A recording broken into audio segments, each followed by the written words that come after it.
Assalamualaikum warahmatullahi wabarakatuh. Perkenalkan kita dari kelompok 9 dari kelas SI 4602 akan menjelaskan tentang laporan tugas besar dari mata kuliah Manajemen Jaringan Komputer mengenai studi case nomor 9 yaitu perusahaan PT Rencana. Oke. Nah, di sini ada topologi yang sudah kita buat untuk studi case nomor 9. Oke, bisa dilihat sejenak. Nah, yang pertama itu melakukan perhitungan IP address menggunakan VLSM. Nah, yang pertama itu bangunan A di lantai 3 dengan jumlah karyawan 126 dengan subnet mesh/25 dan IP range-nya 192.168.8.0 sampai .127. Nah, kenapa di sini cuma ada 2 PC? Dikarenakan kita menggunakan simbolis atau perwakilan dari 2 PC aja untuk mengkonfigurasikan jumlah karyawan yang sesuai. Nah, sama seperti yang lain juga, di bangunan A lantai 2 kita menggunakan jumlah karyawan 60, subnet mask-nya /26 dan IP range-nya dari .128 sampai 191. Nah, yang ketiga itu bangunan A di lantai 4 dengan jumlah karyawan 60 dan subnet mask /26 dengan IP range 192 sampai 255. Untuk bangunan A lantai 4 seperti ini. Yang keempat itu ada pabrik sayap Utara dengan jumlah karyawan 56, subnet max/26, dan IP range 192.168.9.0 sampai .63. Di sini pabrik sayap Utara. Lalu yang kelima itu ada bangunan A lantai 1 dengan jumlah karyawan 40 dengan subnet max/26 dan IP range-nya dari .64 sampai .127. Yang poin nomor 6 itu pabrik Barat Daya dengan jumlah karyawan 30, subnet max/27 dan IP range 128 sampai 159. Selanjutnya sama sesuai dengan perintah yang diberikan untuk pabrik sayap Utara dan pabrik Barat Daya lantai 1. Nah, berikut ini ada wireless bangunan A. Ini ya, bagian wireless-nya. Nah, untuk penjelasannya, jadi di lantai 1 itu gunakan network ID 172.16.8.0 dengan subnet mask 255.255.255.192 dan range IP-nya dari 172.16.8.1 sampai range-nya ke 60.62. Lalu broadcast ID-nya 172.16.8.63. Untuk lantai 2-nya menggunakan network ID 172.16.8.64 dengan subnet mask sama seperti sebelumnya .192 dan range IP-nya dari .65 sampai .126 menggunakan broadcast ID 172.16.8.127.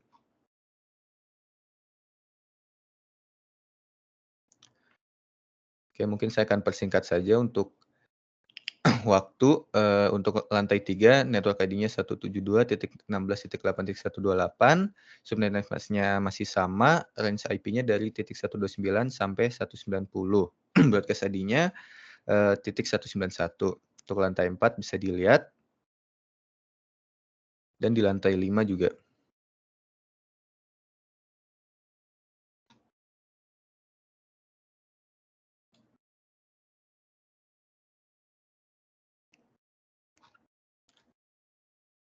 Lalu selanjutnya ada rekreasi yang akan dijelaskan oleh teman saya. Baik, selanjutnya untuk rekreasi ada yang pertama pabrik Barat Daya lantai 2 yang wired dengan jumlah karyawan 32, subnet mask 27, dengan IP range 192.168.12.0 hingga .31.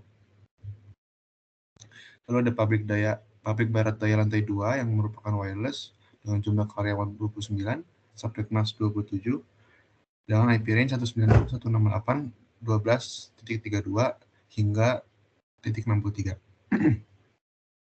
Lalu ada bangunan A lantai 3 yang merupakan wired dengan jumlah karyawan 24, subnet mask /27 dengan IP range 192.168.12.64 hingga .95. bisa dilihat dari gambarnya.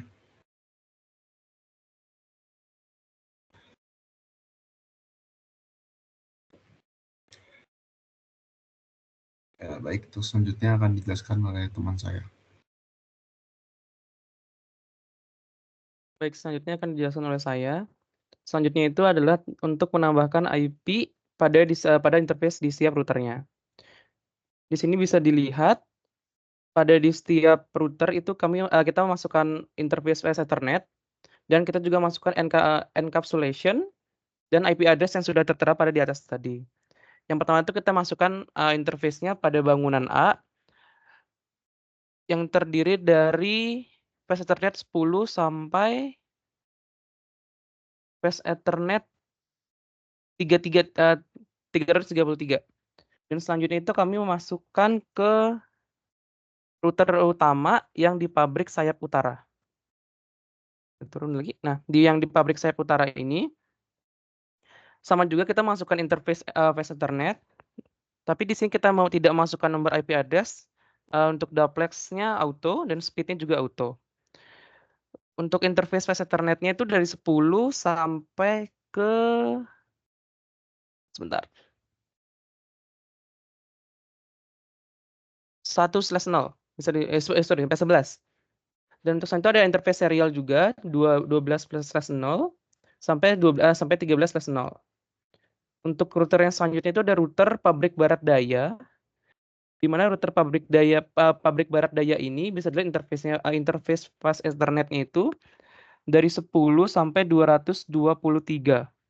Dengan yang sama juga masukkan IP address dan encapsulation-nya juga.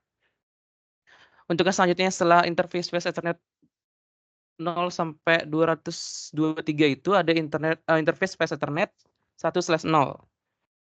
Ada juga Fast Ethernet 2/0, 4/0 dan 5/0. Untuk selanjutnya akan dijelaskan oleh teman saya. Baik, selanjutnya akan ditunjukkan konfigurasi DHCP pada router. Jadi contohnya pada router utama bangunan A, itu kita membuat DHCP pool dengan nama wireless lantai 1, wireless lantai 2, dan seterusnya sampai ke rekreasi A. Lalu bisa lebih turun, di scroll ya. Selanjutnya untuk di router utama pabrik sayap utara, kita membuat itu ada DHCP pool untuk wireless dan DHCP pool untuk wire. Lalu selanjutnya ada router utama pabrik barat daya. Itu ada DHCP pool lantai 1, wireless lantai 2, rekreasi wired, dan rekreasi wireless. Itu dengan IP dan default router yang sudah ada tadi. Lalu selanjutnya ada konfigurasi VLAN atau menambahkan VLAN untuk switch port akses atau trunk. Ini bisa dilihat contohnya untuk switch pabrik sayap utara. Ada VLAN 10 nama wire dan VLAN 11 nama wireless. Untuk di switch 6 sendiri bisa dilihat ada switch port akses VLAN. Itu kita interface dulu ke fast internet 01. Lalu ada VLAN 10 untuk akses terang ini untuk memperoleh akses dari VLAN yang sudah ada. Jadi kita memperbolehkan akses untuk ke PC-PC atau ke komputer. Lalu bisa turun ke bawah. Ini untuk memastikan bahwa PC sudah mendapatkan IP DHCP. Kita berubah ke mode DHCP dari statis. Selanjutnya akan dijelaskan oleh teman saya. Baik, selanjutnya akan dilanjutkan oleh saya. Selanjutnya itu konfigurasi pada access point, contohnya pada AP lantai 1 bangunan A. Di sini dikonfigurasikan yaitu untuk SSID-nya diberi nama AP1, lalu untuk channel-nya kita pilih 6, dan coverage range-nya 140 meter. Dan untuk authentication-nya, kami memilih untuk WPA2 strip PSK. Dan untuk passphrase-nya 123 45678. Kemudian di bawahnya yaitu memastikan user wireless mendapatkan IP. Bisa dicek pada bagian IP configuration. Di situ untuk IP-nya sendiri yaitu 192.168.0.194 dengan subnet mask 255.255.255.192. Lalu yaitu konfigurasi untuk yang nomor 7, konfigurasi routing dinamis RIP v2 pada masing-masing router. Ini bisa dilihat dimulai dari network 172.16.00, kemudian network 192.168.80, kemudian network 192.168.90 dan seterusnya. Kemudian lanjut ke nomor 8.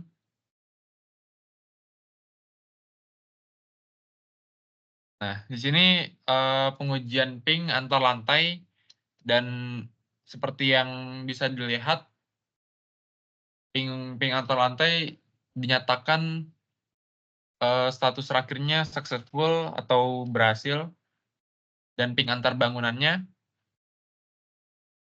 terdapat 2 ping antar bangunan, yaitu dinyatakan keduanya berhasil juga. Mungkin itu saja dari kami, presentasi dari kami. Terima kasih. Wassalamualaikum warahmatullahi wabarakatuh.